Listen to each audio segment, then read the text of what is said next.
خصوصاً على افضلهم وخاتم النبیین محمد الامین وعلى آلہ وصحبہ اجمعین. اما بعد فقد قال اللہ تبارک وتعالی اعوذ باللہ من الشیطان الرجیم بسم اللہ الرحمن الرحیم. وَلَقَدْ آتَيْنَا لُقْمَانَ الْحِكْمَةَ أَنِ اشْكُرْ لِلَّهِ وَمَنْ يَشْكُرْ فَإِنَّمَا يَشْكُرُ لِنَفْسِهِ وَمَنْ كَفَرَ فَإِنَّ اللَّهَ غَنِيٌّ حَمِيدٌ.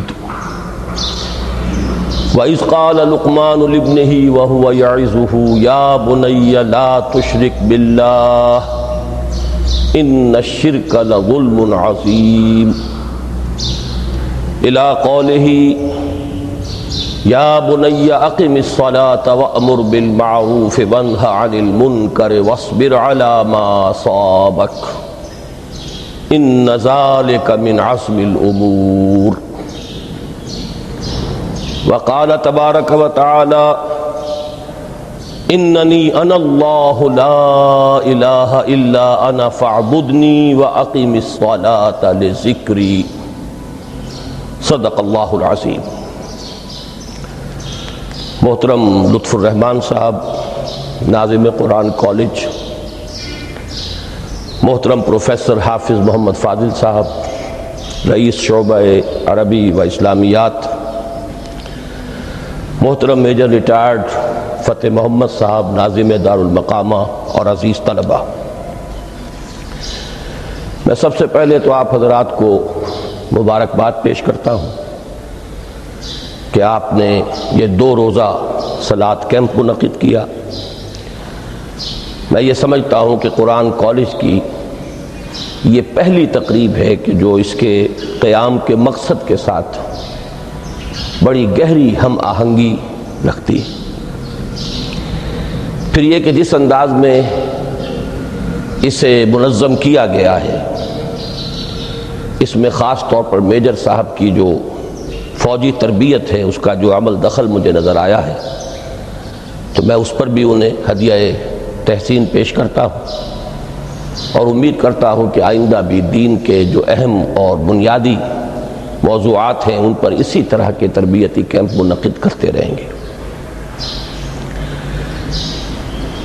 میری گفتگو کا جو اس وقت عنوان معین ہے اور جو اس وقت آپ کے سامنے لکھا ہوا بھی ہے، فلسفہ دین میں نماز کی اہمیت.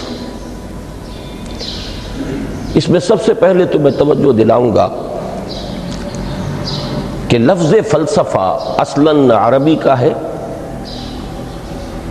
اور نہ ہی یہ قرآن حکیم کی اصطلاح ہے. یہ لفظ بھی اپنی اصل کے اعتبار سے یونانی ہے. فلسفی اگرچہ فلسفی عربی میں اب استعمال ہوتا ہے اور فلاسفہ اس کی جمع بھی ہوتی ہے، لیکن واقعتاً یہ عربی زبان کا لفظ نہیں ہے. اسی کی ایک مثال اور ہے تصوف. وہ بھی بظاہر تفاعل کے وزن پر خالص صیغہ معلوم ہوتا ہے عربی زبان کا، لیکن یہ بھی تھیوسوفی، یہ بھی در حقیقت یونانی الاصل لفظ ہے جس کی تعریب کی گئی ہے، اسے معرب بنا کر عربی کا جامہ پہنا دیا گیا ہے. فلسفے سے ہم جس علم یا جس شعبہ علم کو مراد لیتے ہیں، قرآن حکیم کی اصطلاح میں اس کے لیے لفظ حکمت ہے. اس کا مادہ ہا کاف میم، اور اس کا بنیادی مفہوم وہی ہے کہ جو اس سے جو ایک مشتق لفظ ہے استحکام، کسی شے کا مضبوط ہو جانا، پختہ ہو جانا، قوی ہو جانا، ایسی صلاحیت حاصل کر لینا کہ وہ اپنی حفاظت کر سکے، اپنے خلاف کسی بھی اقدام پر اپنا دفاع کر سکے. یہ ہا کاف میم کے مادے کا اصل مفہوم ہے. اور حکمت انسان کے فکر اور اس کے شعور کی پختگی کا نام ہے. اس لیے کہ انسان حیوانات سے ممیز کیا گیا ہے اگرچہ مختلف اعتبارات سے، لیکن یہ کہ اس میں سب سے اہم اعتبار یہ ہے کہ یہ حیوان عاقل ہے۔ اسی طریقے سے اسے حیوان ناطق کہا جاتا ہے، اور نطق اور عقل کا بڑا گہرا تعلق ہے اور ربط ہے، دونوں ایک دوسرے سے جڑے ہوئے۔ تو ہم کہیں گے شعور، عقل سے انسان کو شعور حاصل ہوتا ہے، اور نطق جو ہے اس کی بنیاد، اس کا سورس جو ہے وہ یہی شعور ہے۔ تو انسانی فکر کی پختگی، انسانی شعور کی پختگی، اس کے اندر ایسی صلاحیت کا پیدا ہو جانا کہ وہ حقائق تک رسائی حاصل کر سکے، اس میں اتنی قوت پیدا ہونا کہ وہ صحیح رخ پر، صحیح رخ سے موڑنے والے جتنے محرکات ہیں ان کے مقابلے میں اپنا دفاع کر سکے، یہ حکمت ہے۔ لہذا فلسفہ دین کی بجائے اب آپ اپنے ذہن میں حکمت دین کا لفظ رکھیں، اور اب غور کیجئے کہ حکمت دین میں صلاۃ کے مقام کو سمجھنے کے لیے ہمیں یہاں سے ابتدا کرنی چاہیے کہ حکمت دین کا سب سے بنیادی مسئلہ کون سا ہے۔ حکمت دین کا سب سے اہم، سب سے بنیادی، اولین مسئلہ معرفت خداوندی ہے۔ انسان اپنے رب کو پہچانے، اور رب کو پہچان کر اپنے فطری جذبہ تشکر کو اس کی ذات سے وابستہ کر دیں۔ یہ فطری جذبہ تشکر بھی آپ سمجھ لیجئے کہ یہ بھی نہ صرف انسان بلکہ حیوانات کا بھی خاصہ ہے، کہ اگر ان کے ساتھ کوئی بھلائی کی جائے تو ایک خاص رد عمل ان کی طبیعت میں پیدا ہوتا ہے، جسے ہم جذبہ شکر یا جذبہ تشکر سے تعبیر کر سکتے ہیں۔ حیوان کے پاس اگرچہ وہ زبان نہیں ہے کہ جس میں وہ اپنے اس جذبے کو الفاظ کا جامہ پہنا کر اپنے محسن کی خدمت میں پیش کر سکے، لیکن یہ کہ اگر کبھی کسی بھوکے پیاسے حیوان کو آپ نے کوئی غذا فراہم کی ہو یا پانی پلایا ہو، اور پھر اگر آپ اس کی آنکھوں میں دیکھیں گے تو وہ جذبہ تشکر وہاں سے ابلتا ہوا محسوس ہوگا۔ یہ گویا کہ فطرت کا تقاضا ہے۔ حیوانات سے بلندتر سطح پر انسان ہے، تو فطرت انسانی کا بڑا اساسی اور بنیادی تقاضا ہے کہ وہ اپنے محسن کا شکر ادا کرے، جس نے بھی اس کے ساتھ کوئی بھلائی کی ہو، خیر کیا ہو، اس کی کوئی احتیاج پوری کی ہو، اس کی کوئی ضرورت پوری کی ہو، اس کا وہ شکر بجانا ہے۔ تو یہ فطری جذبہ تشکر جب تک عقل انسانی اپنے اصل محسن اور مربی کو نہیں پہچانتی تو یا تو یہ منتشر رہتا ہے یا بھٹکتا رہتا ہے۔ چنانچہ شرک کی جو ساری تاریخ ہے اس کا تجزیہ کریں گے تو بات یہی نظر آئے گی کہ اس جذبہ تشکر نے اپنے علم کی کوتاہی کی وجہ سے، اپنے فہم کی کوتاہی کی وجہ سے مختلف اشیاء کے ساتھ یا مظاہر قدرت کے ساتھ اپنے آپ کو منسلک کر لیا۔ مثلاً یہ کہ یہ بات غلط نہیں ہے کہ ہماری دنیا کا یہ سارا نظام جو ہے اس میں سورج کی حرارت کو بہت بڑا دخل حاصل ہے۔ ساری انرجی جو ہمارے پاس ہے اس کی سورس تو اصل میں وہ سولر انرجی ہے۔ لکڑی بھی آپ جلا کر اگر آگ کے ذریعے سے حرارت حاصل کرتے ہیں تو وہ بھی در حقیقت سورج ہی کی وہ حرارت تھی کہ جو اس لکڑی میں جذب ہوئی ہے، اس نے وہ صورت اختیار کی۔ فصلوں کو سورج پکاتا ہے، اس کی حرارت جو ہے وہی ان کے پکنے کا ذریعہ بنتی ہے۔ لہذا انسان نے یہ سمجھا کہ ہمارا سب سے بڑا محسن یہ ہے، لہذا اس کے آگے ہاتھ جوڑ دیے، اس کو سجدہ کیا، اسے معبود بنا لیا۔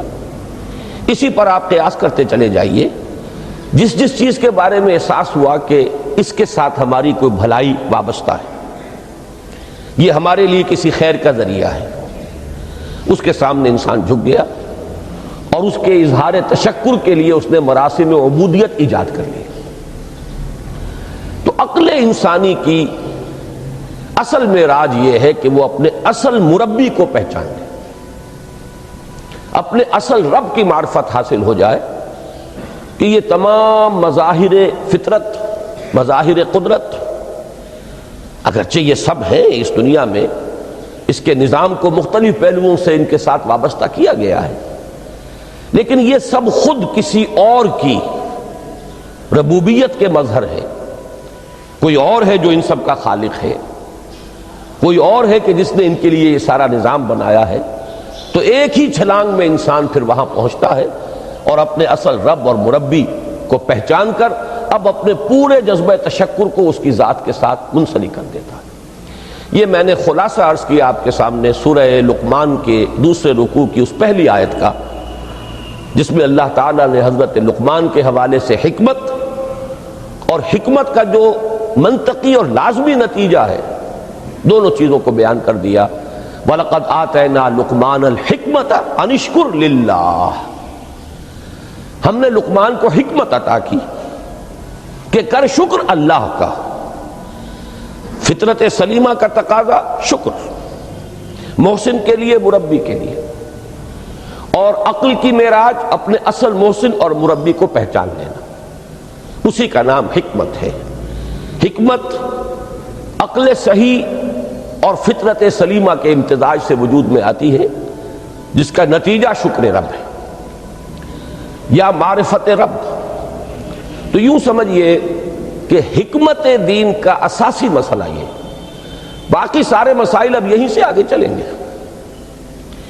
اس کے لیے یہ بات اگر آپ نے منتخب نصاب کے وہ اسباق پڑھ لیے ہوں تو یہ چیزیں سامنے آ چکی ہوں گی کہ اس کے لیے قرآن کا اسلوب یہ ہے کہ آیات کے حوالے سے انسان کے اندر معرفت رب کو جگایا جاتا ہے۔ میں نے جگانے کا لفظ استعمال کیا ہے کہ قرآن کی حکمت یہ ہے کہ رب کی معرفت فطرت انسانی میں موجود ہے لیکن سوئی ہوئی ہے، ڈورمنٹ ہے، اسے جگانا ہے، اسے ایکٹیویٹ کرنا ہے۔ اس کے لیے آیات آفاقی، ان فی خلق السماوات والارض واختلاف اللیل والنہار والفلک التی تجری فی البحر بما ینفع الناس الی آخر الآیہ۔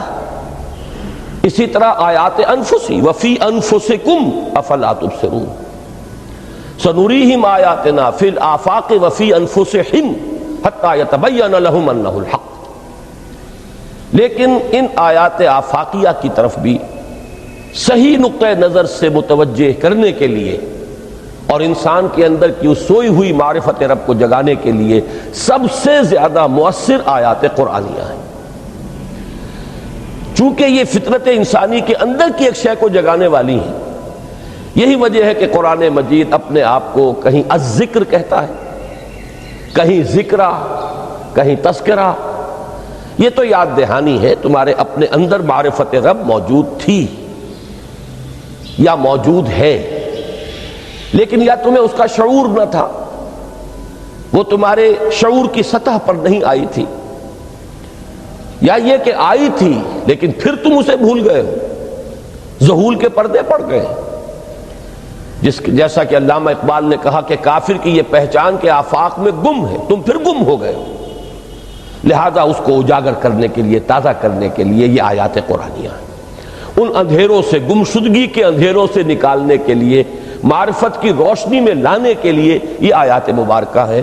هو الذی ينزل على عبده آیات بینات لیخرجکم من الظلمات الی النور، اندھیروں سے نکال کر روشنی میں لانے کے لیے اللہ نے اپنے بندے پر صلی اللہ علیہ وسلم یہ آیات بینات نازل کی ہیں۔ لیکن اب اس سے اگلا قدم ہے، اور اصل میں وہ ہے جو میری گفتگو کا موضوع ہے اس وقت۔ اس کے لیے یہ تمہید ضروری تھی کہ حکمت قرآن کا اور حکمت دین کا اولین، اہم ترین، سب سے اساسی، سب سے بنیادی مسئلہ ہے معرفت رب۔ اگر اس مرحلے کو انسان طے کر لے اللہ کے فضل و کرم سے، اسے اللہ کی معرفت بھی حاصل ہو جائے اور اس پر ایمان بھی میسر آ جائے، تو اب اس کے سامنے تین مسئلے اور ہیں، ان کو اچھی طرح آئیڈینٹیفائی کیجئے۔ پہلا مسئلہ یہ ہے کہ اس کی فکر صحیح مزید پیش قدمی کرے، آگے بڑھے۔ یہ تو اس کا سٹارٹنگ پوائنٹ تھا، رب کو پہچان لینا۔ ابھی تو اس سے آگے بڑھ کر اس فکر صحیح کو، بڑی بلندیوں کو چھونا ہے۔ جیسے کہ کلمہ طیبہ کی تمثیل بیان کی گئی قرآن مجید میں، کَشَجَرَةٍ طَیِّبَةٍ أَصْلُهَا ثَابِتٌ وَفَرْعُهَا فِي السَّمَاءِ۔ تو فکر انسانی کے لیے وہ اصل ثابت جمی ہوئی جڑ جو ہے وہ تو ہے معرفت رب، لیکن اب یہ فکر ترقی کرے گی، یہ نشو و نما پائے گی، یہ آگے بڑھے گی، اس کی شاخیں یہ آسمانوں سے بات کریں گی، آسمانوں کی بلندیوں کو چھوئیں گی۔ تو سب سے پہلا مسئلہ ہے فکر صحیح کی مزید پیش رفت، پیش قدمی۔ دوسرا مسئلہ انسان کا بہت بنیادی، عمل کی درستی، صحیح عمل۔ انسان اپنے نفس امارہ سے مغلوب ہو کر یا جذبات کی رو میں بہہ کر یا ماحول کے اثرات سے مرعوب ہو کر وہ کسی غلط رخ پر نہ پڑ جائے، تو اس کے عمل کو درست رکھنے کے لیے کوئی اسے سہارا درکار ہے۔ اور تیسری ضرورت اس کی، یہ میرے نزدیک اس دور میں سب سے زیادہ نگاہوں سے اوجھل ہو چکی ہے، یہاں تک کہ ہمارے بہت سے دینی حلقے بھی، خاص طور پر جو ریلیجس ایکٹیوسٹ شمار ہوتے ہیں، جو دین کی احیائی جد و جہد میں مصروف نظر آتے ہیں، تجدید دین، احیاء دین، غلبہ دین، اقامت دین، ان کی بھی ایک بہت بڑی محرومی ہے کہ وہ ایک تیسرے گوشے کو تقریباً نظر انداز کر رہے ہیں، اور وہ ہے روحانی ترقی۔ اس لیے کہ انسان کی اصل عظمت کی بنیاد تو وہ روح ہے جو اس میں پھونکی گئی، وَنَفَخْتُ فِيهِ مِن رُوحِي، جس کا تعلق ذات باری تعالیٰ کے ساتھ ہے۔ کم سے کم یہ تو ہر شخص مانے گا، کوئی بڑے سے بڑا ریشنلسٹ اور روحانیت کا منکر شخص وہ بھی یہ تو ماننے پر مجبور ہے کہ اللہ تعالیٰ نے اس کی جو نسبت اپنی طرف فرمائی ہے روحی، اس میں در حقیقت انسانی روح کی عظمت اور اس کی شرافت، اس کی بلندی اور اس کی بزرگی کی طرف اشارہ ہے۔ بہرحال اس کی ترقی، فکر صحیح کی ترقی۔ نمبر 2، عمل کی درستی، اس میں افراط و تفریط نہ ہو، اس میں انسان نفس امارہ سے مغلوب ہو کر یا جذبات کی رو میں بہہ کر یا ماحول کے اثرات سے متاثر ہو کر کوئی غلط اور غیر متوازن راستہ اختیار نہ کر لے۔ اور نمبر 3، روحانی ترقی۔ اب ان میں سے پہلی چیز کو لیجئے، فکر صحیح کے مزید ارتقاء اور اس کی مزید پیش قدمی کے لیے قرآن حکیم نے بھی سورہ آل عمران کے آخری رکوع میں ذکر کو سب سے پہلے اور سب سے اہم عامل کی حیثیت سے شمار کیا ہے۔ چنانچہ اس کی پہلی آیت جو ہے سورہ آل عمران کے آخری رکوع کی، اس میں تو وہی مضمون جو میں بیان کر چکا وہ آیا ہے، ان فی خلق السماوات والارض واختلاف اللیل والنہار لآیات لأولی الالباب۔ یقیناً آسمانوں اور زمین کی تخلیق میں اور دن اور رات کے الٹ پھیر میں نشانیاں ہیں ہوش مندوں کے لیے۔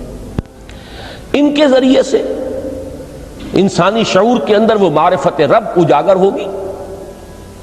وہ پہلا مرحلہ اس نے طے کر لیا، وہ ڈورمنٹ معرفت اب ایکٹیویٹ ہو گئی۔ اب مزید فکر کا مرحلہ ہے جو اگلی آیت میں آیا ہے، الذین یذکرون اللہ قیاما وقعودا وعلی جنوبہم ویتفکرون فی خلق السماوات والارض ربنا ما خلقت ھذا باطلا سبحانک فقنا عذاب النار۔ یعنی تفکر جو ہے، ویتفکرون فی خلق السماوات والارض، وہ تفکر کرتے ہیں، غور و فکر کرتے ہیں آسمان اور زمین کی تخلیق میں، لیکن اس تفکر کے ساتھ لازماً ذکر اور ذکر مدام، ذکر بھی وہ کہ جو مستقل ہو، ہر حالت میں ہو. الذین یذکرون اللہ قیاما وقعودا وعلی جنوبہم، وہ لوگ کہ جو اللہ کو یاد رکھتے ہیں، اللہ کا ذکر کرتے ہیں، کھڑے ہوئے بھی، بیٹھے ہوئے بھی، اور اپنے پہلوؤں کے بل یعنی لیٹے ہوئے بھی. اب ان تین کے سوا تو کوئی پوزیشن انسان کی نہیں ہے. اسی کا نام ہے دوام ذکر. اور اس کے ساتھ اگر وہ تفکر کرتے ہیں تو ان کا فکر اگلی منزل تک پہنچتا ہے. میں اس پر زیادہ بحث اس وقت نہیں کروں گا. اس وقت میں نے چونکہ وہ تین باتیں بیان کی تھی، میں درجہ بدرجہ چاہتا ہوں کہ آگے بڑھوں اور ایک حد سے زیادہ کسی بھی مسئلے میں تجاوز نہ کریں.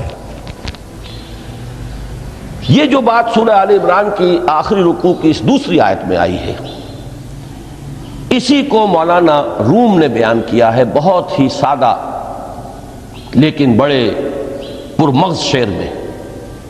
این قدر گفتیم باقی فکر کن، فکر اگر جامد بوت رو ذکر کن. اس قدر تو ہم نے تمہیں بتا دیا، سمجھا دیا، یہ بات تو آ گئی تمہارے عقل میں. اب جاؤ خود غور کرو، مزید آگے پیش قدمی کرو. این قدر گفتیم باقی فکر کن، فکر اگر جامد بوت رو ذکر کن. فکر میں جمود آ جائے، فکر سست پڑ جائے تو جاؤ پھر ذکر کرو.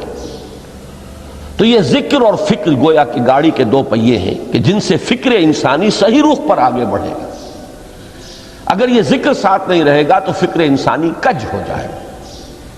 تاثریا میرود دیوار کج. پھر وہ فکر جو ہے وہ بلندی کو کتنے ہی پہنچ جائے لیکن وہ ٹیڑھی بلندی ہوگی، وہ صراط مستقیم پر پیش قدمی کرنے والا فکر نہیں ہوگا.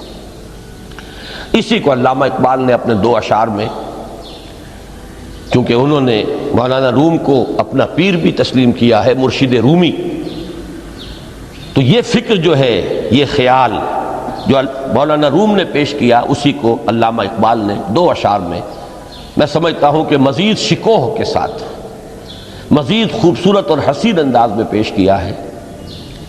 جز بقرآن زے غمی روباہی است،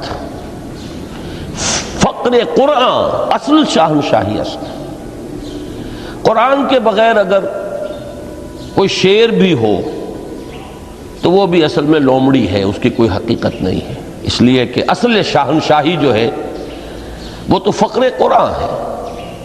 اب فقر قرآن کیا ہے؟ فقر قرآن اگر آپ لکھا ہوا دیکھیں گے اس کو تو اس کے آگے یہاں اب سوالیہ نشان آ جائے گا. فقر قرآن یعنی سوچو فقر قرآن کیا ہے، اور جواب ہے اختلاط ذکر و فکر. فقر قرآن امتزاج سے وجود میں آتا ہے کہ اس میں ذکر بھی ہو، فکر بھی ہو. اور فکر را کامل نہ دیدم جز بے ذکر، میں نے فکر کو کبھی بھی اپنی منزل مقصود تک پہنچتا ہوا نہیں پایا جب تک کہ اس کے ساتھ ذکر نہ ہو.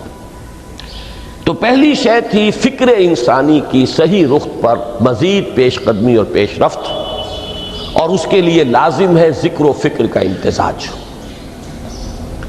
دوسری چیز کو لیجئے عمل کی درستی. اس عمل کی درستی کے لیے اللہ تعالی کے ساتھ ایک گہرے تعلق کی ضرورت ہے. اس لیے کہ صبر کی بحث میں یہ مضامین شاید آپ کے سامنے آ گئے ہوں کہ صبر، جہاں مصیبت پر صبر ہوتا ہے، تکلیف پر صبر ہوتا ہے، اللہ کے احکام پر جمنا یہ بھی صبر ہے، نفس کی خواہشات کی باغ کو تھام کر رکھنا، کھینچ کر رکھنا یہ بھی صبر ہے، اور استقامت کسی شے پر قائم رہنا یہ بھی صبر ہے. تو عمل صحیح پر استقامت کے لیے وَاصْبِرْ وَمَا صَبْرُكَ إِلَّا بِاللَّهِ، اس صبر کی سب سے اہم جو بنیاد ہے، اس کا جو سب سے بڑا ذریعہ ہے، اس کا جو سب سے بڑا سہارا ہے، وَمَا صَبْرُكَ إِلَّا بِاللَّهِ، اس کے لیے ضرورت ہے ایک گہرے تعلق کی کہ اللہ کے ساتھ ایک ایسا تعلق برقرار رہے جو نہ صرف گہرا ہو بلکہ دائم و قائم، مسلسل. ذرا ذہول ہوگا، تعلق مع اللہ میں ذرا کمی آئے گی، شیطان کا وار کاری ہو جائے گا۔ اسی کو حضور نے حدیث میں یوں تعبیر کیا ہے تمثیلاً کہ جو دل اللہ کی یاد سے غافل ہے اس پر، فارسی کا وہ مقولہ بھی ہے کہ خانہ خالی را دیو می گیرت، گھر خالی رہے تو جنات اس پر دیو جو ہے آ کر قبضہ جما لیتے ہیں۔ تو خانہ قلب جو ہے اگر یاد خدا بندی سے خالی ہو گیا تو شیطان ابلیس لعین اپنی تھوتنی ٹکا دیتا ہے۔ یہ لفظ آتا ہے سور کے منہ کے لیے تھوتنی، جس طرح اس کا نکلا ہوا سا منہ ہوتا ہے آگے، تو یہ لفظ استعمال کیا گیا کہ وہ اپنی تھوتنی انسان کے دل پر جما کر اور پھوکے مارنی شروع کر دیتا ہے۔ تو شیطان کو موقع ہی تب ملتا ہے جب انسان کے تعلق مع اللہ کے اندر کمی ہو، وہ خانہ بالکل خالی ہو گیا ہو یا اتنا ضعیف ہو گیا ہو کہ کل عدم ہو جائے، گویا کہ نہیں۔ تیسری چیز کی طرف آئیے، روحانی ترقی۔ روحانی ترقی کے لیے میں ایک اصطلاح آپ کے سامنے لا رہا ہوں، اس سے مراد کیا ہے؟ روحانی ترقی کے لیے ہماری دینی اصطلاح ہے تقرب الی اللہ، اللہ سے قریب تر ہوتے چلے جانا۔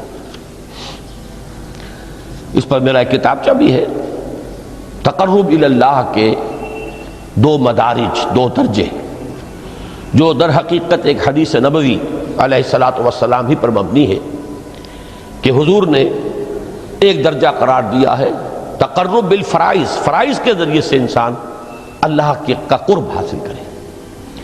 ایک ہے تقرب بالنوافل، نوافل کے ذریعے سے اللہ کا قرب حاصل کرے۔ ان میں کیا نسبت و تناسب ہے، اہمیت کے اعتبار سے کون بڑھ کر ہے، بلندی کے اعتبار سے کون بڑھ کر ہے، یہ تمام مسائل میں نے اپنی اس تقریر میں بیان کیے تھے جو اس کتابچے میں شائع ہوئی ہے۔ اس وقت میں اس کی تفصیل میں نہیں جا رہا، صرف یہ تذکرہ اس لیے کر رہا ہوں کہ جن کو بھی خواہش ہو جائے وہ اس کا مطالعہ کرے۔ ہماری اس وقت کی گفتگو سے وہ کتابچہ اس جگہ پر منسلک ہوگا۔ تو تقرب الی اللہ، یہ تقرب کوئی فزیکل فینومینن نہیں ہے، جسمانی یا مادی مسئلہ نہیں ہے۔ اللہ سے قرب یہ نہیں ہے کہ کوئی کروڑوں میل کا فاصلہ ہے، اب ہمیں کوئی رسی پر چڑھنا ہے اوپر بڑی محنت اور مشقت سے، فصل تو ہے ہی نہیں، فاصلہ ہے ہی نہیں، بعد ہے ہی نہیں۔ نحن اقرب الیہ من حبل الورید، ہم تو انسان سے اس کی شہرگ سے بھی زیادہ قریب ہیں۔ ہوا معکم اینما کنتم، وہ تو تمہارے ساتھ ہی ہوتا ہے جہاں کہیں بھی تم ہو، بس صرف یہ کہ تمہاری توجہ نہیں ہوتی، تم اور چیزوں میں مشغول و مصروف رہتے ہو، تم ہماری طرف دھیان ہی نہیں دیتے، تم ہماری طرف متوجہ ہی نہیں ہوتے۔ ہم تو مائل بے کرم ہے، کوئی سائل ہی نہیں، راہ دکھلائیں کسے رہنو منزل ہی نہیں۔ انسان جب متوجہ ہو جاتا ہے اور بڑھتا ہے، آگے پیش قدمی کرتا ہے روحانی اعتبار سے، تو یہ ہے در حقیقت تقرب الی اللہ، اور اسی کو ہم کہیں گے روحانی ترقی۔ اب ان تین چیزوں کو اگر آپ نے ذہن میں جما لیا، پھر میری بات کی ترتیب اس کو ذہن میں قائم کیجئے۔ ہم چلے کہاں سے کہ دین کے ساتھ اصل مناسبت فلسفے کی نہیں، حکمت کی۔ نمبر 2، حکمت قرآنی کا پہلا اور اہم ترین اور بنیادی مسئلہ معرفت رب کا حصول ہے۔ اس کا نتیجہ شکر خدا بندی ہے، اس کا ذریعہ آیات آفاقی، آیات انفسی، اور سب سے بڑھ کر آیات قرآنیہ ہیں جو الذکر ہے، جو تذکرہ ہے، جو ذکرہ ہے۔ لیکن اس پہلے مرحلے کو اگر کوئی انسان بفضل ہی تعالی، اللہ کے فضل و کرم سے طے کر لے، اب اس کے سامنے تین مسئلے ہیں۔ فکر کی مزید پیش رفت، مزید پیش قدمی صحیح رخ پر، اس کے لیے ذکر اور فکر دونوں کا امتزاج لازمی ہے۔ فقر قرآن اختلاط ذکر و فکر، الذین یذکرون اللہ قیاما وقعودا وعلی جنوبہم ویتفکرون فی خلق السماوات والارض۔ دوسری شے عمل کا درست رہنا، نہ افراط و تفریط ہو، عدم توازن ہو، نہ انسان نفس سے مغلوب ہو جائے، نہ انسان جذبات کی رو میں اندھا ہو جائے، نہ انسان ماحول سے مرعوب ہو کر متاثر ہو جائے، صحیح رخ پر اس کا عمل۔ نمبر 3 روحانی ترقی، جو اصل حاصل ہے، جو اصل مقصود ہے۔ نمبر 2 چیز کے لیے تعلق مع اللہ ضروری، نمبر 3 کے لیے تقرب الی اللہ ضروری۔ اب غور کیجئے، ان تینوں چیزوں کا بڑا گہرا تعلق ہے نماز کے ساتھ۔ ان تینوں کے لیے ستون کی حیثیت نماز کو ہے، لہذا ایمان کے بعد یا معرفت رب کے بعد حکمت دین کا اہم ترین مسئلہ نماز، صلاۃ۔ اس لیے کہ ایک طرف یہ انسان کو اللہ کے ساتھ ایک گہرے تعلق کا ذریعہ فراہم کرتی ہے، اپنے تمام مصروفیات میں سے ان مشغولیتوں میں جن میں گم ہونے کا خدشہ ہوتا ہے نکلو۔ 24 گھنٹے کے معمولات میں سے کم 5 مرتبہ تو لازماً نکلو، اور اپنے آپ کو ذرا، اپنے حواس کو بھی، اپنی باطنی کیفیات کو بھی ذرا تازہ کرو۔ اگر کوئی گندگی، نجاست، کسی طرح کی ناپاکی کا کوئی معاملہ ہے، طہارت حاصل کرو۔ طہارت سے تمہارے اندر روح کو بھی بالیدگی ہوگی، تمہارے حواس بھی تازہ ہوں گے، تم گویا کہ بحیثیت کل تمہاری ہستی چاق و چوبند ہو جائے گی۔ وہ کسل، وہ سستیاں، وہ جو ایک کثافتیں ہوتی ہیں، ان سب سے نجات حاصل کرو، اور اب اپنے رب کے حضور میں کھڑے ہو جاؤ، اس کے ساتھ اپنا عہد بھی تازہ کرو، اس کی اہم صفات کو بھی اپنے ذہن میں پھر مستحضر کرو۔ یہی وجہ ہے، دیکھیے میں نے جو آیات آپ کو شروع میں سنائی تھی، سورہ لقمان کی 2 آیتیں، پہلی آیت میں اس کا ترجمہ کر چکا، دوسری آیت وَلَقَدْ وَإِذْ قَالَ لُقْمَانُ لِابْنِهِ وَهُوَ يَعِظُهُ يَا بُنَيَّ لَا تُشْرِكْ بِاللَّهِ إِنَّ الشِّرْكَ لَظُلْمٌ عَظِيمٌ۔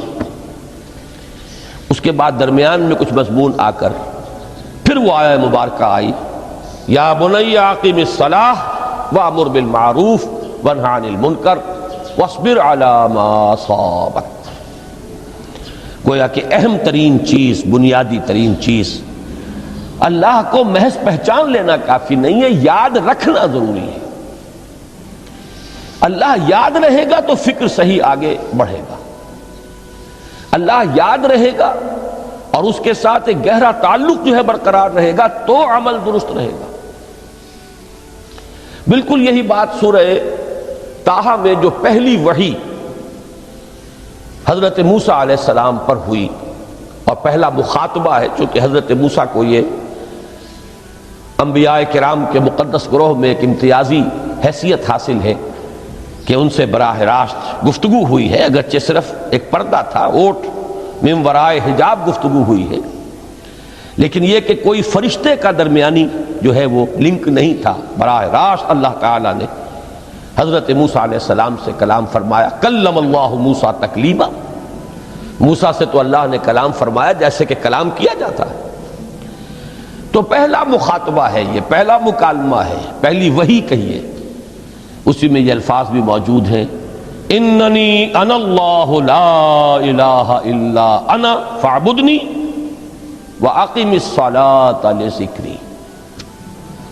یہ گویا کہ حکمت قرآنی کا ایک بہت بڑا خزانہ ہے یہ آیت مبارکہ، کہ خود حضرت موسیٰ علیہ السلام کو جو ہدایت دی جا رہی ہے، میں ہوں، میں اللہ، اننی انا اللہ لا الہ الا انا، میرے سوا کوئی معبود نہیں، فاعبدنی، بس میری بندگی، میری عبادت، میری پرستش، میری محبت، اس کو اختیار کرو۔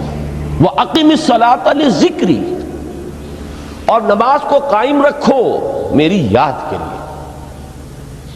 بلکہ اسی سلسلہ کلام میں آگے چل کر سورہ طٰہٰ میں آتا ہے، کافی گفت و شنید کے بعد جب حضرت موسیٰ نے کچھ معذرت بھی کی، کچھ دعائیں بھی کی، اللہ نے ایک دعا قبول بھی کی کہ ان کے بھائی کو بھی شریک کر دیا، حضرت ہارون کو بھی۔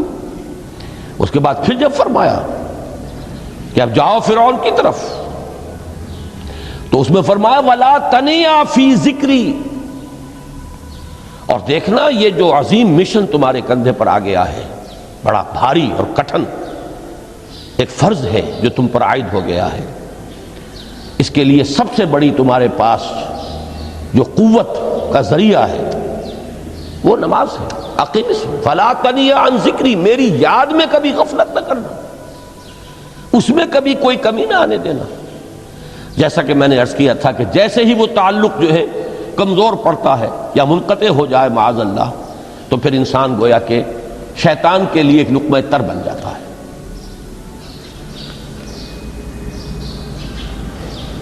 اب آپ غور کیجئے، تیسری شے تقرب الی اللہ، اس کے حوالے سے بھی جو فرائض اور نوافل کی بات ہے اس کو اس وقت ذہن سے نکال کر یہ سمجھیے کہ اس میں نماز کا کیا مقام ہے، اس لیے کہ نماز فرض بھی ہے، نماز نفل بھی ہے، وہ تو ان دونوں میں شریک ہو جائے گی۔ اب اس کو لفظ صلاۃ کے حوالے سے آپ ان دونوں چیزوں کو سمجھیے۔ صاد لام واو یا یہ چونکہ حروف علت ایک دوسرے سے بدلتے رہتے ہیں، یہ جو مادہ ہے اس کی جو خالص لغوی اصل ہے، جو خالص عربی زبان میں اس کا بنیادی مفہوم ہے، وہ آگ جلانا یا آگ تاپنا یا آگ سینکنا، حرارت حاصل کرنا۔ لہذا بار بار آتا ہے جہنم کے ذکر میں اسلوہا، اب جلو اس میں، تاپو اس کو، یہ سینکے گی تمہیں۔ بلکہ تفتلون کا لفظ آیا ہے حضرت موسیٰ کے کلام میں، جب وہ گئے تھے کوہ طور پر، جب پہنچ گئے تو تھے آگ تک کی تلاش میں، لعلکم تستلون، تو اپنے اہل خانہ سے یہی کہا تھا کہ مجھے کہیں وہ روشنی نظر آ رہی ہے، غالباً کوئی وہاں سے آگ مل سکے گی، ورنہ یہ کہ کوئی رہنمائی کو رستہ مجھے مل سکے گا، میں وہ آگ لے آؤں گا، کوئی چنگاری وہاں سے لے آؤں، لعلکم تستلون، تاکہ تم، اب یہ اصطلاح در حقیقت باب افتعال ہے، اور یہ تے یہاں پر توئے کی شکل اختیار کر گئی، تا نے توبن کی صورت اختیار کی صاد کی وجہ سے۔ بہرحال اس کا سب سے بنیادی مفہوم جو ہے وہ ہے تاپنا، سکائی حاصل کرنا، حرارت۔ اس کے حوالے سے سمجھ لیجئے کہ سب سے بنیادی تعلق اس کا جو ہے وہ روح کے ساتھ ہے۔ روح میں محبت خداوندی کی آگ اگر ٹھنڈی پڑ گئی ہو، اگر محبت خداوندی کی حرارت میں کمی ہو رہی ہو، تو اس کو اثر نو، جس کو کہ میں آج سوچ رہا تھا تو ایک لفظ ذہن میں آیا کہ جیسے بیٹری اس کو ریچارج کیا جاتا ہے، اسی طریقے سے روح کے اندر محبت خداوندی کی اس حرارت کو اثر نو تازہ کرنا، یہ ہے در حقیقت نماز کا اصل مقصد۔ اس لیے کہ اس لفظ کا بنیادی مفہوم، اصل لغوی مفہوم تو یہ، اگرچہ اس کا سب سے زیادہ کثرت سے جو استعمال ہوتا ہے، اور لفظ صلاۃ جس سے در حقیقت جس تصور پر مبنی ہے وہ ہے اقدام، کسی کی طرف متوجہ ہونا اور پھر دعا۔ صلاۃ کا سب سے قریبی مفہوم لفظی جب بیان کیا جائے گا، اس سے مراد، اس کے معنی، تو دعا اس میں اہم ترین ہے۔ کسی کی طرف توجہ کرنا، مناجات کرنا، گفتگو کرنا، مخاطبہ، مکالمہ، دعا، یہ در حقیقت صلاۃ کا سب سے بڑا اصطلاحی مفہوم ہے۔ لیکن جو اس کا مادہ ہے، صاد لام واو یا صاد لام یا، اس کا اصل مفہوم جو ہے وہ تاپنا، حرارت حاصل کرنا۔ تو ان دونوں کے حوالے سے عرض کر رہا ہوں، وہ تاپنا اور حرارت حاصل کرنا وہ ہے روح کے اعتبار سے۔ وہ جو کہا اقبال نے کہ بجھی عشق کی آگ اندھیر ہے، مسلمان نہیں راہ کا ڈھیر۔ یہ عشق کی آگ جب بجھ جاتی ہے در حقیقت یہی تو انسان کی روحانی موت ہے. جب یہ نہ رہے تو چاہے منطق میں بہت انسان ماہر ہو. مجھے اقبال کا ایک شعر یاد آیا ہے تقابل کرتے ہوئے، ایک انسان محکوم اور ایک انسان حر، آزاد انسان، ان کی نفسیات میں جو بنیادی فرق علامہ اقبال نے مختلف مواقع پر بیان کیے ہیں. محکوم ہے بیگانہ اخلاص و مروت، ہر چند کے منطق کی دلیلوں میں ہے چالاک. تو منطق کی دلیلوں میں انسان چالاک ہو جائے اور وہ لغت ہائے حجازی کا وہ ایک خزانہ بن جائے، اسے تمام الفاظ کے معنی یاد ہو، وہ بڑے مسائل فقہ کے اسے ازبر ہو، جزیات بے انتہا جزیات جو ہیں وہ مستحضر ہو، فلسفے کے بڑے بڑے مسئلے اس نے حل کر لیے ہوں، لیکن اگر روح میں وہ اللہ کی محبت کی آگ نہیں ہے، وہ تپش نہیں، مجھے عشق کی آگ اندھیر ہے مسلمان نہیں راکھ کا ڈھیر. اسی کے حوالے سے آج مجھے یاد آیا تھا کہ وہ جو بڑی سادہ سی ایک نظم ہے، اللہ تعالیٰ سے دعا یا رب دل مسلم کو وہ زندہ تمنا دے، اس میں بھی جو الفاظ آئے ہیں جو روح کو گرما دے اور قلب کو تڑپا دے. یہ ہے اصل جو مقصود ہے نماز کا.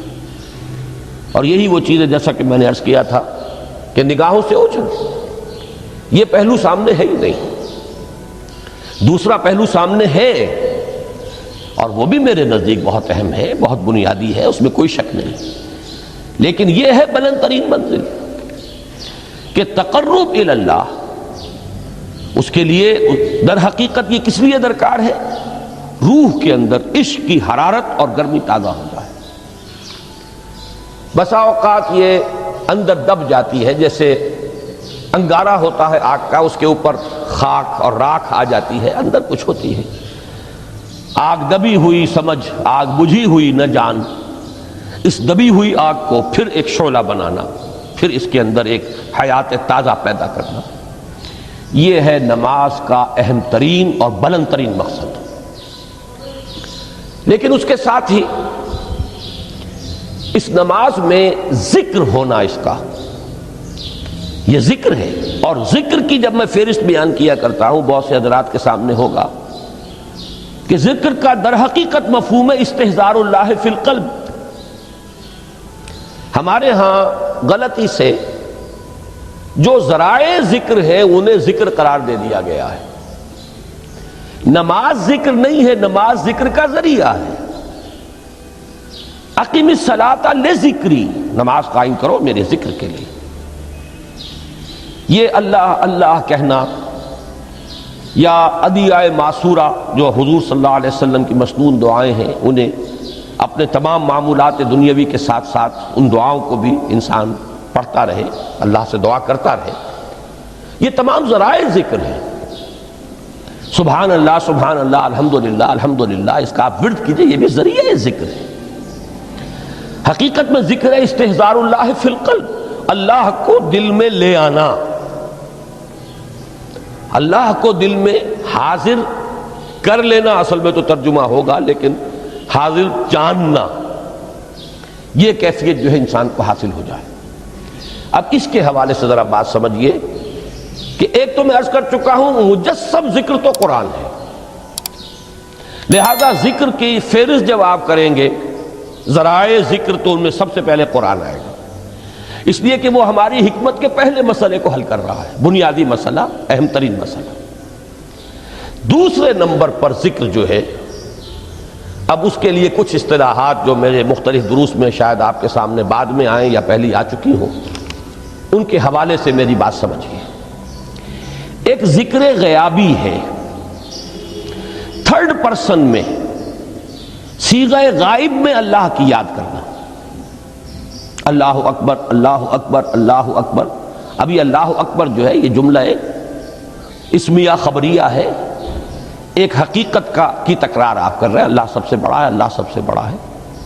سبحان اللہ سبحان اللہ سبحان اللہ، یہ در حقیقت ذکر غیابی ہے کہ آپ اس میں مخاطب نہیں ہے اللہ سے. ایک ذکر خطابی کہیں یا ذکر حضوری کہیں، جس میں مکالمہ ہوتا، جس میں گفتگو ہوتی. تو نماز در حقیقت ذکر حضوری اور ذکر خطابی کی بلند ترین شکل ہے. اس لیے میں نے عرض کیا تھا کہ نماز کے لفظ یا صلاۃ کے لفظ، یہ اصطلاحی معنی جو اکثر و بیشتر کیے جاتے ہیں، وہ ہے دعا. اور دعا میں ہوتا کیا ہے؟ مکالمہ ہے، مخاطب، اے اللہ، اے میرے رب، اے پروردگار. پھر یہ کہ اس میں اقدام اور کسی کی طرف متوجہ ہونا. یہی وجہ ہے کہ افتتاح صلاۃ، نماز کو شروع کرنے کے لیے، ایک تو وہ الفاظ جو قرآن مجید میں آئے ہیں، انی وجہت وجہی للذی فطر السماوات والارض حنیفا وما انا من المشرکین. یہ ہے توجہ کا ارتکاز، بشرطے کہ یہ صرف الفاظ ہی نہ نکل رہے ہوں، واقعتاً یہ تعبیر ہو اس وقت کی انسان کی نفسیاتی کیفیت کی، کہ شعوری طور پر وہ فیصلہ کرتا ہے کہ اب میں منقطع ہو رہا ہوں، ہر چہار طرف سے اپنی توجہ کو ہٹا کر، ہر مسئلے سے اپنے آپ کو خالی و ذہن کر کے، یعنی ظاہری اور باطنی دونوں اعتبار سے میں اپنی توجہ کا ارتکاز کر رہا ہوں اس ذات کی طرف جس نے آسمانوں اور زمین کو پیدا کیا، اور بالکل یکسو ہو کر رہا ہوں. انی وجہت وجہی للذی فطر السماوات والارض حنیفا وما انا من المشرکین. اور دوسری وہ جو دعا جس سے ہم افتتاح کرتے ہیں اپنی نماز کا، دیکھیں اس میں خطاب کا کس قدر اہتمام. وہاں سبحان اللہ نہیں ہے، سبحانک اللہم، پاک ہے تو اے رب ہمارے، وبحمدک وتبارک اسمک وتعالی جدک. اب آپ غور کر رہے ہیں، یہ ہے تخاطب، براہ راست مخاطب ہونا. یہ گویا کہ لب لباب میں آپ کے سامنے عرض کر رہا ہوں علامہ اقبال کے خطبے کا، دی میننگ آف پریئر ان اسلام. خطبات جو ہیں ان کے مشہور، ان میں غالباً یہ تیسرا یا چوتھا لیکچر ہے کہ اس میں تصور یہ دیا گیا ہے کہ دو ہی انائیں ہیں. ایک انائے کبیر، اننی انا اللہ لا الہ الا انا، یہ وہ انائے کبیر ہے، انائے مطلق ہے، میں، بہت بڑی میں، جس کو کہ علامہ اقبال نے کہا دی بگ آئی ایم. یہ بگ آئی ایم جو ہے وہ سورہ طٰہٰ کی اس آیت میں ہے، اور میرے علم کی حد تک کوئی اور مقام نہیں ہے جس میں اس قدر جلال ہو. اللہ نے اس طور سے اپنی انانیت کبریٰ اور انانیت مطلقہ کا اظہار اس بلند آہنگ کے ساتھ کیا ہو، اننی انا اللہ لا الہ الا انا. وہ انائے کبیر اور یہ انائے صغیر، یہ انائے محدود، یہ چھوٹی سی ایک انا ہے، میں، یہ میں ہوں. آپ جب کہتے ہیں میں، بڑی محدود سی ایک انا، دی فائنائٹ ایگو، انائے محدود اور انفائنائٹ ایگو. اور صلاۃ اصل میں کیا ہے؟ اس چھوٹی انا کا بڑی انا کے سامنے آ کر، روبرو ہو کر، وہ جو کبھی ٹیلی ویژن کا ایک پروگرام ہوا کرتا تھا، روبرو ہو کر خطاب. ایک ہے وہ صیغہ غائب میں تکرار، سبحان اللہ، سبحان، وہ بھی بہت اہم ہے، اس کا اپنی جگہ پر فائدہ ہے، لیکن ہر شے کے درجے ہیں. اگر حفظ مراتب نہ کنی زندگی، اگر آپ ان کے درجوں کا علیحدہ علیحدہ لحاظ نہیں کریں گے تو غلط رخ پر پڑ جائیں گے. تو یہ جو دو ذکر خطابی یا ذکر حضوری ہے، نماز اصل میں اس کی بلند ترین شکل ہے. یہی وجہ ہے کہ سبحانک اللہم وبحمدک وتبارک اسمک وتعالی جدک ولا الہ غیرک. اس کا کی جس قدر تکرار یہاں پر ہے، آپ نے غور کیا، اس میں خطاب ہے. یا پھر یہ کہ یہ کا کی اس طرح کی تکرار آپ کو دعائے قنوت میں ملے گی. اللہم انا نستعینک ونستغفرک ونؤمن بک ونتوکل علیک ونثنی علیک الخیر ونشکرک ولا نکفرک. اب یہ جو ہے یہ در حقیقت خطاب کا اندازہ ہے کہ براہ راست گفتگو ہو رہی ہے.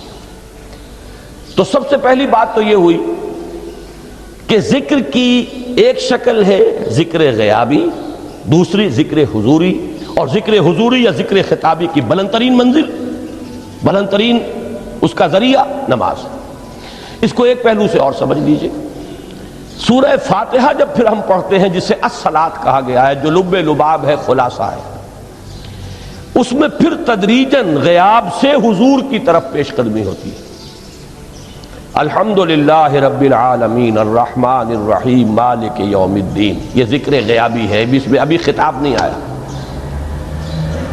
یہ وہی جملہ اسمیہ ہے، کل تعریف اس اللہ کے لیے ہے جو تمام جہانوں کا پروردگار ہے، مالک ہے، جو رحمان ہے، رحیم ہے، جزا و سزا کے دن کا مختار و مالک ہے۔ اب یہ غیاب سے حضور کی طرف، ایاک نعبد و ایاک نستعین اہدنا الصراط المستقیم، یہ ہے وہ۔ اب پہلے ایک معاہدہ ہے، ایک اقرار ہے، اعتراف ہے، وعدہ ہے، اور پھر دعا ہے، استدعا ہے۔ یہ ہے غیاب سے حضور کی طرف تدریجاً ارتقاء۔ یہی وجہ ہے، اب نوٹ کر لیجئے، وہ چھوٹی سی حدیث یہ بھولنی نہیں چاہیے، الصلاۃ معراج المومنین، اس لیے کہ مخاطبہ الہی براہ راست حضور کو جو حاصل ہوا وہ معراج میں ہوا ہے، التحیات کا مکالمہ وہی ہوا ہے۔ لہذا اس کو نوٹ کر لیجئے کہ باقی جو وحی ہوئی ہے حضرت جبرائیل کے ذریعے سے ہوئی ہے، یا کوئی الہام ہوا ہے حضور کے قلب مبارک پر کوئی شے القاء کی گئی ہے، تو وہ دوسری نوعیت کی وحی ہے۔ وہ جو مخاطبہ حضرت موسیٰ علیہ السلام کو وہ اس دنیا ہی میں حاصل ہوا ہے، کوہ طور کی بلندیوں پر، یہی ان کی امتیازی شان ہے، کلم اللہ موسیٰ تکلیما۔ یہ براہ راست مخاطبہ جو ہے یہ حضور صلی اللہ علیہ وسلم کو معراج کی شب یہ آپ کو حاصل ہوا، اور حضور نے اسی لیے نماز کو معراج المومنین قرار دیا، اس لیے کہ اس میں وہی براہ راست مخاطبہ اور مکالمہ اور وہی گفتگو ہے جو ہو رہی ہے۔ اس کے ضمن میں وہ حدیث، اب اس وقت شاید میرا وقت ختم ہونے کے قریب ہو، لیکن وہ حدیث جو اس اعتبار سے حدیث قدسی ہے، اگرچہ بعد میں اس کے جو مزید تفصیل ہے تو حضور صلی اللہ علیہ وسلم نے گویا کہ خود بیان کی ہے، لیکن مسلم شریف کی روایت ہے حضرت ابو ہریرہ رضی اللہ تعالی عنہ سے کہ حضور نے فرمایا، یقول اللہ تعالی، اللہ یہ فرماتا ہے، اسی لیے اس کو حدیث قدسی کہیں گے، قسمت الصلاۃ بینی و بین عبدی نصفین، میں نے نماز کو اپنے اور اپنے بندے کے مابین آدھا آدھا تقسیم کر دیا ہے۔ اب یہاں تک تو جملہ ہے اللہ کا، یہ ہے حدیث قدسی۔ اب آگے جو ہے نریشن اس کی جو ہے حضور صلی اللہ علیہ وسلم کی جانب سے ہے، یعنی خبر دے رہے ہیں وہ اللہ کی طرف سے ہی۔ ویسے تو تمام احادیث ہی گویا کہ ہم سمجھتے ہیں انسپائرڈ تو اللہ کی طرف سے ہی ہے، لیکن یہ کہ جہاں صراحت ہو کہ اللہ کہتا ہے وہ حدیث قدسی ہے۔ تو یقول اللہ تعالی قسمت الصلاۃ بینی و بین عبدی نصفین، یہاں تک تو حدیث قدسی ہے۔ اب دوسری عام حدیث ہے، اذا قال العبد الحمد للہ رب العالمین یقول اللہ تعالی حمدنی عبدی، جب بندہ کہتا ہے الحمدللہ رب العالمین، پروردگار کہتا ہے میرے بندے نے میری حمد کی۔ جب بندہ کہتا ہے الرحمن الرحیم، پروردگار فرماتا ہے اثنا علی عبدی، میرے بندے نے میری ثنا کی، بڑی تعریف کی۔ جب بندہ کہتا ہے مالک یوم الدین، اللہ فرماتا ہے مجدنی عبدی، میرے بندے نے میری بڑی بزرگی بیان کی ہے، تمجید کی ہے۔ پھر جب بندہ کہتا ہے ایاک نعبد و ایاک نستعین، اللہ فرماتا ہے ھذا ما بینی و بین عبدی ولعبدی ما سأل، یہ ہے میرے اور میرے بندے کے درمیان۔ یہ تو معاہدہ ہے نا، معاہدے میں تو دو فریق جکڑے جاتے ہیں،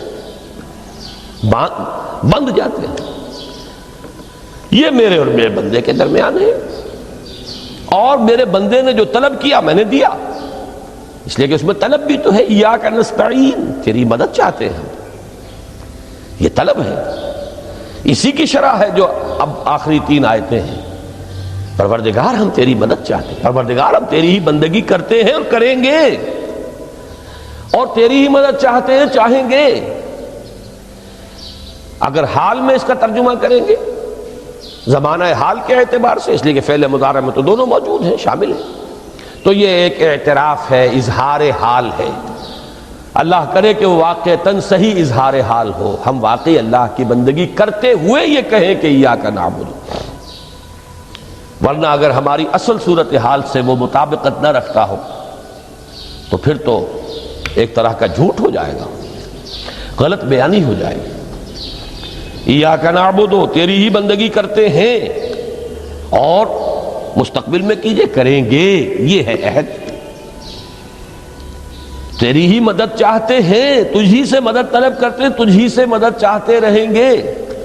اس کے لیے فرمایا وَلِعَبْدِ مَا سَأَلَ، اور پھر اس کے بعد وہ استدعا ہے اهدنا الصراط المستقیم صراط الذین انعمت علیہم غیر المغضوب علیہم ولا الضالین۔ اس حدیث میں اس کو ایک ہی جملے کو لیا گیا ہے، ایک ہی جملے کی حیثیت سے۔ جب بندہ یہ کہتا ہے تو اللہ فرماتا ہے ھذا لعبدی ولعبدی ما سأل، یہ خالص میرے بندے کے لیے ہے۔ اس بندے نے ایک درخواست پیش کی ہے اور میں نے گرانٹ کی، وہ اپلیکیشن، وہ ریکویسٹ گرانٹڈ ہم نے دے دی، ولعبدی ما سأل۔ یہ ہے اس کی تاثیر کا عالم، بشرطے کے معاملہ وہ شعور کے ساتھ، بشرطے کے مطابقت ہو ظاہر اور باطن کی، بشرطے کے مطابقت ہو قول اور فعل کی، تو اس کا اتنا اونچا مقام ہے کہ ایک ایک جملہ ادھر ادا ہوا، ادھر اللہ کی طرف سے ریسپانس مل رہی ہے۔ افلاک سے آتا ہے نالوں کا جواب آخر، اٹھتے ہیں حجاب آخر، کرتے ہیں خطاب آخر۔ یہ خطاب ہے، مخاطبہ ہے، مکالمہ ہے، یہ ہے اصل نماز۔ اسی لیے اسی کو کہا گیا نماز۔ البتہ اب اس سے آگے بڑھیے،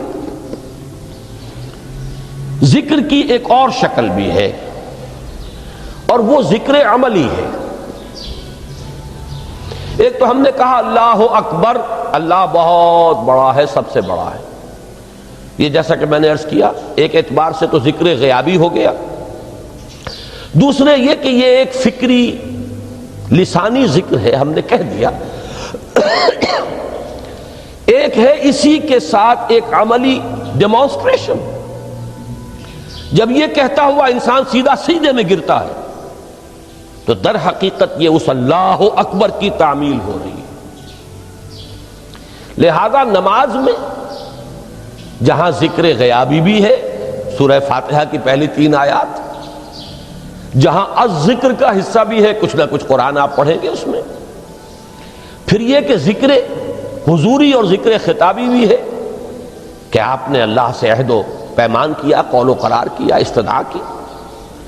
اس کے ساتھ ہی ذکر عملی بھی ہے کہ جھکنا، اللہ کی تعظیم میں انسان جھکتا ہے۔ آپ اپنے کسی بزرگ سے جب ملاقات کرتے ہیں تو جھک کر سلام کرتے ہیں، تھوڑا سا جھکنا، زیادہ جھکنے کی تو اجازت نہیں ہے، لیکن یہ کہ تھوڑا سا خم آتا ہے، یہ بھی طبیعت کی بات ہے۔ میں سمجھتا ہوں فطرت میں جیسے شکر ہے ویسے ہی اس قدر تعظیم تو فطرت انسانی میں موجود ہے۔ آپ استاد کے سامنے آئیں گے، تھوڑا سا خم کھائیں گے، آپ اپنے کسی بڑے بزرگ رشتہ دار کے سے ملیں گے تو تھوڑا سا خم لا محالہ ہو جائے گا۔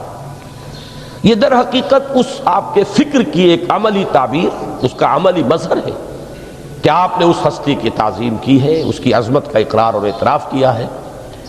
یہی تعظیم ہے اللہ تعالیٰ کی کہ جس میں پہلا درجہ ہے رکوع، جھکے آپ، اللہ اکبر کہہ کر جھکے، اور اس کے بعد پھر اس کا جو آخری درجہ ہو سکتا ہے وہ سجدہ ہے، جس میں کہ انسان نے جب اپنی پیشانی زمین پر ٹکا دی تو گویا کہ اس نے اپنی انانیت سے، اگر یہ شعور کے ساتھ ہوا ہو تب میں بات کہہ رہا ہوں، تو گویا کہ اس نے اپنی انانیت سے کامل دستبرداری اختیار کر کے اور اپنے آپ کو اپنے رب کے قدموں میں ڈال دیا۔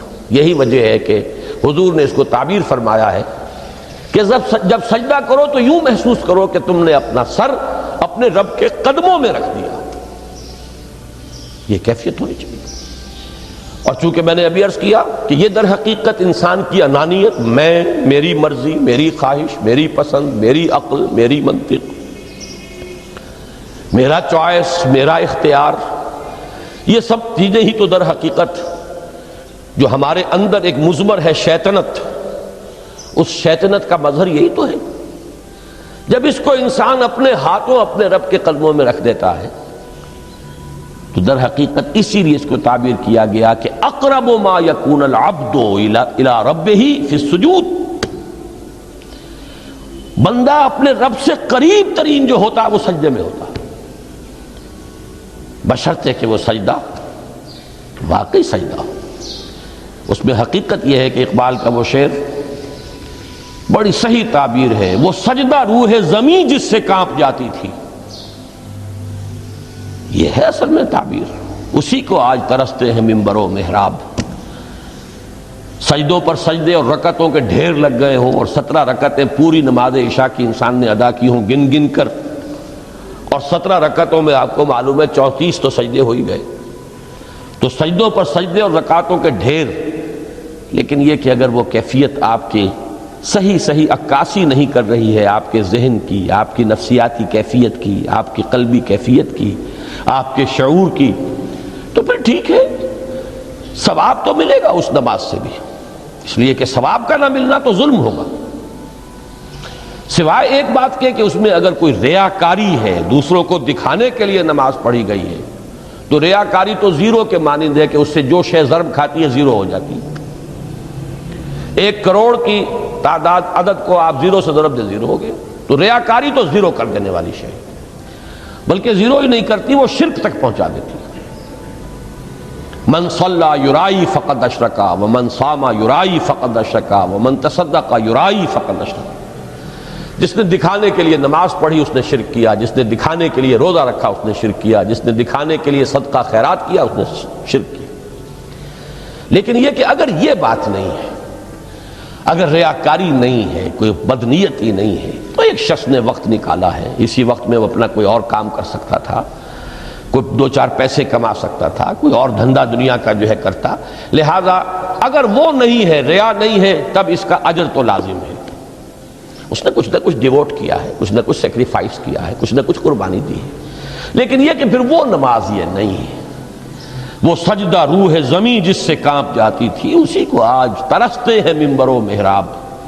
وہ سجدہ واقعتاً انسان اشرف المخلوقات وہ جب اپنے اس گہرے شعور اور احساس کے ساتھ سر بسجود ہوتا ہے تو یہ ہے اقرب ما یکون العبد الی اللہ فی السجود، قریب ترین جو بندہ ہوتا ہے اللہ سے وہ سجدے کی حالت میں ہوتا ہے۔ یہ میں نے 3 چیزوں کے حوالے سے اب آپ کے سامنے باتیں رکھی ہیں کہ پہلی منزل معرفت رب کا حصول، اللہ پر ایمان اور شکر خداوندی، اس کی لذت کا حاصل ہو جانا۔ اس کے بعد اب 3 ضرورتیں ہیں، فکر صحیح کی مزید پیش قدمی صحیح رخ پر، اس کے لیے جہاں فکر درکار ہے وہاں ذکر بھی درکار ہے، اور اس ذکر کی جامع ترین صورت نماز ہے۔ نمبر 2، انسان کے عمل کے درست رہنا، اس لیے کہ ذرا سا قرآن مجید میں سورہ اعراف میں نقشہ کھینچا گیا ہے ایک شخص کا، اس کا نام تو وہاں نہیں ہے، بلعام بن باعورہ، ویسے تورات میں اس کا ذکر ہے اور اس نام کے ساتھ ہے، بہت بڑا عالم تھا، بہت بڑا فاضل ہے، قرآن کے الفاظ ہیں ہم نے اسے اپنی آیات عطا کی تھی، آتیناہ آیاتنا، اور ہم چاہتے تو اسے ابھی اور ترفع اور بلندی عطا کرتے، وَلَوْ شِئْنَا لَرَفَعْنَاهُ بِهَا وَلَكِنَّهُ أَخْلَدَ إِلَى الْأَرْضِ، لیکن وہ تو زمین ہی کی طرف دھنستا چلا گیا، اور کوئی ایک لغزش انسان کے لیے سارے کیے دھرے پر پانی پھر سکتی ہے، ذرا سا عدم توازن اس کے رخ کو ٹیڑھا کر دے گا، اور جب ایک دفعہ ٹیڑھ ہو گئی تو شروع میں تو زاویہ جو ہے چاہے وہ 10 درجے کا ہی ہو، لیکن جیسے جیسے عمل کی وہ پیش قدمی ہوگی فاصلہ بڑھتا چلا جائے گا، انحراف شدید سے شدید تر ہوتا چلا جائے گا۔ اب اس عمل کی درستی کے لیے بھی لازم ہے تعلق مع اللہ، اس تعلق مع اللہ کا بھی سب سے بڑا ذریعہ نماز۔ تیسری چیز روحانی بالیدگی، روحانی ترقی، تقرب الی اللہ، اس کے لیے اس اعتبار سے بھی کہ توجہ الی اللہ، ارتکاز توجہ اللہ کی طرف، انی وجہت وجہی للذی فطر السماوات والارض حنیفا وما انا من المشرکین، اور اس اعتبار سے بھی کہ اسی کے ذریعے سے وہ عشق کی بجھتی ہوئی چنگاری کو پھر بھڑکایا جا سکتا ہے، جو خاک میں دب گئی ہو اللہ کی محبت کی وہ حرارت جو ہے، اگر اس میں کچھ کمی آ گئی ہے تو اس کو جھاڑ کر، راکھ کو ہٹا کر اثر نو ایک حرارت پیدا کرنا، یہی وجہ ہے کہ نماز، صلاۃ جس مادے سے ماخوذ ہے اس کا بنیادی مفہوم یہی ہے، تاپنا، حرارت حاصل کرنا، آگ جلانا، آگ روشن کرنا۔ تو فلسفہ دین جس کے لیے صحیح لفظ ہے حکمت دین، اس کے اعتبار سے تو میری یہ گفتگو ہے۔ باقی ہے کہ نظام دین میں تین اعتبارات سے پھر نماز کی اہمیت آئے گی۔ نظام دین میں سب سے پہلے انفرادی سیرت کی تعمیر، ثانیاً معاشرے کی تنظیم، پھر اس کے علاوہ جو دو عنوانات کل کے لیے طے کیے گئے ہیں، جو خادمان دین ہوں، طالبان قرآن ہوں، ان کو کس کس اعتبار سے اس نماز سے مدد ملتی ہے، تو ان چاروں موضوعات پر انشاءاللہ تعالی میں کل گفتگو کروں گا۔